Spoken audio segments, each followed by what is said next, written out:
आज की कहानी बहुत ही मज़ेदार है। आपको सुनने के बाद बहुत अच्छी लगेगी। व्यक्ति जब बुद्धि और धन का प्रयोग करता है तब ही विजय होती है। किसी गांव में लक्ष्मीचंद नाम एक महाकंजूस साहूकार रहता था। अपार धन संपत्ति का स्वामी होने पर भी उसका लालच कभी दूर नहीं हुआ। एक पैसा भी खर्चने में उसकी जान निकलती थी। उसके 3 बेटे थे। साहूकार ने उनका पालन पोषण तो प्यार से किया, पर खिलाने पिलाने में कंजूसी बरती। अतः तीनों ही कमज़ोर रह गए। एक बार लक्ष्मीचंद की पत्नी बीमार पड़ी। बीमारी भी ऐसी वैसी न, इलाज में खर्चा था। साहूकार की कंजूसी यहाँ भी आड़े आई। बेचारी पत्नी महीना भर बीमार रहकर स्वर्ग सिधार गई। गांव के लोग साहूकार की कंजूसी से परिचित थे। वह किसी से पैसे के अलावा कोई बात नहीं करता था, न किसी के दुख सुख में शामिल होता था और न ही किसी को अपने यहाँ बुलाता था। साहूकार के धन की चर्चा दूर दूर तक फैली थी। डाकू शिवदान सिंह ने भी उसकी चर्चा सुनी। एक रात वह अपने गिरोह के साथ साहूकार की हवेली पर आ धमका। 2 गोली आकाश में दागी तो गांव में आतंक फैल गया। लक्ष्मीचंद का डर के मारे बुरा हाल था। डाकुओं ने दरवाज़ा तोड़कर उसका सारा धन लूट लिया। गांव का कोई भी व्यक्ति साहूकार की सहायता के लिए नहीं आया। प्रत्येक को अपने प्राणों से प्यार था। फिर कंजूस साहूकार के लिए डाकुओं का मुकाबला करने से उनको मिलता भी क्या। दुख के सागर में डूबा लक्ष्मीचंद समझ नहीं पा रहा था कि क्या करे। हवेली में बाकी बचे सामान को उसने इकट्ठा किया। जो थोड़ा बहुत सोना चांदी इधर उधर छिपा रखा था उसे भी साहूकार ने निकाल कर तिजोरी में रख लिया। उसके बड़े पुत्र ने सुझाव दिया, पिताजी, जो होना था हो गया। अब इसी बचे हुए धन से पुनः व्यापार आरंभ कर लो। साहूकार ने कहा, उस डाकू को हमारे घर का पता चल गया है। मैं व्यापार कर दोबारा धन इकट्ठा करूँगा तो वह उसे भी लूट ले जाएगा। हमें कोई ऐसा उपाय करना चाहिए जिसे वह हमें न लूट सके। साहूकार कई दिन सोचता रहा पर कोई उपाय उसकी समझ में नहीं आया। एक दिन पड़ोसी गांव का एक सेठ उसके घर आया। सेठ अपनी पुत्री का विवाह साहूकार के बड़े लड़के से करना चाहता था। साहूकार ने सेठ को आप बीती सुनाई। सेठ को साहूकार का धन लूटने का दुख हुआ। उसने भी साहूकार को पुनः व्यापार करने, हानि की भरपाई करने को कहा। फिर बातों ही बातों में रिश्ते की बात भी चला दी।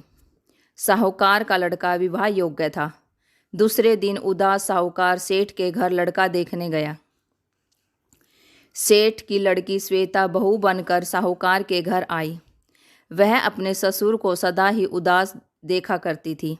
एक दिन उसने उदासी का कारण पूछा तो साहूकार बोला, बेटी, मेरे पास अपार धन था जिसे डाकू लूट ले गए। लड़के कहते हैं कि जो धन बचा है उसी से पुनः व्यापार कर लो, किंतु मैं डरता हूँ कि कहीं उसे भी डाकू लूट ले जाएं। यह सोचता हूँ तो उदास हो जाता हूँ। यही मेरी उदासी का कारण है। श्वेता कुछ सोचती हुई बोली, अपने पिता के घर मैंने जो देखा है उसके आधार पर यहाँ के लिए भी मेरे पास एक योजना है। उस पर आपका 1/4 धन खर्च होगा। फिर डाकू यहाँ नहीं आएंगे। आप भी गए तो कुछ ले जा नहीं पाएंगे। साहूकार प्रसन्नता से उछल पड़ा। उसने शर्त मान ली। 1/4 भाग श्वेता को देकर बाकी बचे धन से दोबारा व्यापार आरंभ कर दिया। कुछ ही दिनों में साहूकार का व्यापार फिर चल पड़ा। हर माह आय का हिसाब लगाकर साहूकार 1/4 धन श्वेता को दे देता और कहता, तुम्हें अपना वचन याद है ना? उत्तर में श्वेता मुस्कुरा भर देती। होते होते श्वेता के पास काफ़ी धन जमा हो गया। एक दिन साहूकार को बिना बताए उसने सारे गांव वालों को चौपाल पर इकट्ठा किया। उसने कहा, मैं गांव की भलाई के लिए कुछ धन खर्च करना चाहती हूँ। गांव वालों ने सुना तो चकित रह गए। कंजूस साहूकार की पुत्रवधू गांव की भलाई के लिए धन खर्च कर रही है। लेकिन बात सच थी। श्वेता ने गांव की गलियां पक्की करवा दी, 5-6 हाथ ऊंचे नल लगवा दिए और 2 अखाड़े बनवाए। अखाड़ों में गांव के युवक व्यायाम करने आने लगे। उनके लिए पौष्टिक भोजन का भी प्रबंध करा दिया। बच्चों के लिए श्वेता ने एक विद्यालय खुलवा दिया। वह गांव के गरीब किसानों की भी सहायता करने लगी ताकि वे पैदावार बढ़ा सकें। कुछ ही दिनों में गांव की काया पलट गई। चारों ओर सुख संपन्नता बढ़ने लगी। श्वेता का नाम सारे गांव में आदर के साथ लिया जाने लगा। एक दिन श्वेता ने गांव के लोगों को फिर इकट्ठा किया। उन्हें समझाया, यदि तुम चाहते हो कि हम सबकी खुशहाली बनी रहे तो गांव की ओर आंख उठाने वाले डाकुओं का सामना करना होगा। गांव के हष्ट पुष्ट युवक एक साथ बोले, हम उन्हें कच्चा चबा जाएंगे। श्वेता ने मुस्कुराते हुए कहा, जो भी धन अब तक मैंने गांव की भलाई के लिए खर्च किया है वह मेरे ससुर की संपत्ति है और अब तक की आय का 1/4 भाग है। यदि डाकू उनकी संपत्ति लूटते हैं तो यह समझ लो कि वे तुम्हारा भाग भी लूट रहे हैं। यदि हम सब मिलकर उनका सामना करें तो उन्हें इतना एहसास नहीं कि वे हमारा एक तिनका भी ले जा सके।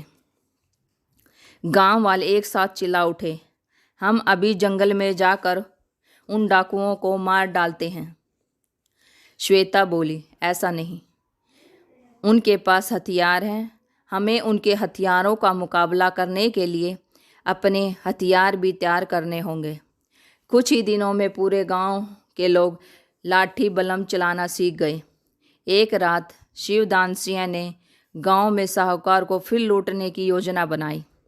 रात में वह अपने गिरोह के साथ गांव में घुसा। साहूकार की हवेली के पास आकर उसने आकाश में गोली दागी। उसने सोचा था गांव वाले सदा की भांति डर कर दुबक जाएंगे, पर इस बार गांव के नौजवान लाठियां और बल्लम ले गिरोह पर टूट पड़े। डाकू दल भौचक्का रह गया। उसे तो इस बात की सपने में भी आशा न थी। इससे पहले कि डाकू स्थिति को समझकर गोलियां चलाते, गांव वालों ने गिरोह पर लाठियां बरसानी आरंभ कर दी। कई डाकू मारे गए। शिवदान सिंह की 2 नाली बंदूक लाठी के वार से नीचे गिर पड़ी। वह भागना चाहता था, पर गांव के पहलवानों ने उसे पकड़कर रस्सियों में बांध लिया। वे उसे घसीटते हुए साहूकार के पास ले गए। साहूकार हैरान था। वह श्वेता की ओर देखने लगा। श्वेता ने कहा, पिताजी, वास्तविक धन तो यही भाईचारा है जिसे कोई डाकू नहीं लूट सकता। इसी के बल पर डाकू हार गए। शिवदान सिंह प्राणों की भीख मांगने लगा। श्वेता को दया आ गई। उसने शिवदान सिंह को उसी गांव में बसा लिया। अब वह भी दूसरे ग्रामीणों की भांति परिश्रम करके अपना पेट भरता था। हम सबको श्वेता की बुद्धि पर नाज है। अगर आपको भी श्वेता की सोच अच्छी लगी हो तो वीडियो को लाइक, शेयर और कमेंट करें तथा चैनल को सब्सक्राइब करें। Thank you watching my video. जय हिंद, जय भारत।